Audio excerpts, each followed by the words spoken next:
15 ऑगस्टला आलोय. जाता जाता त्यांच्याकडे थोडंसं सदिच्छा भेट द्यावी, परंतु काजी साहेब म्हणले की अहो गवई साहेब आपले तिथंच राहतात आणि फक्त जाता जाता 2 मिनिटं त्यांच्या घरी जाऊ. म्हणलं 100% जाऊ, कारण गवई साहेबांसारखा कार्यकर्ता, कारण मी सुद्धा त्यांनी सांगितलं की पालकमंत्र्यांनी आम्हाला म्हणजे पालकमंत्र्यांना आम्ही अनुभवलं, तसं मी सुद्धा तुम्हाला अनुभवलं की एक अतिशय गुणी चांगला कार्यकर्ता, सजग कार्यकर्ता म्हणेन मी, की जो या गावचं तुमच्या सगळ्यांच्या म्हणजे आधारामुळे नेतृत्व करण्याचा प्रयत्न करतोय.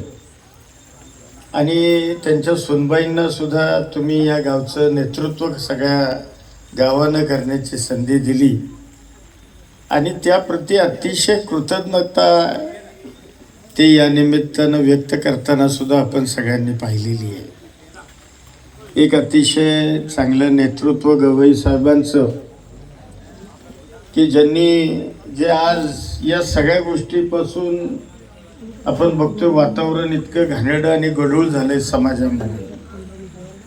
समाजामध्ये हा अमक्या समाजाचा, हा अमक्याचा, हा फलाण्याचा, हे असले सध्या वातावरण सगळीकडे आपण कमी अधिक प्रमाणात पाहतोय.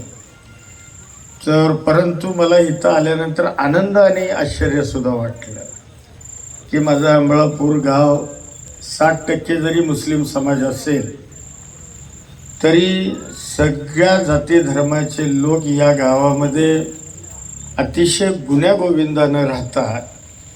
आणि विशेषतः या गावामध्ये ॲट्रॉसिटीसारखी एकही केस घडत नाही की आज थोडंसं कुठं काय खरं किती खोटं किती, जरा काय झालं तर अशा घटना तुमच्या माझ्या कानावर येतात, आपल्याला ऐकायला मिळतात.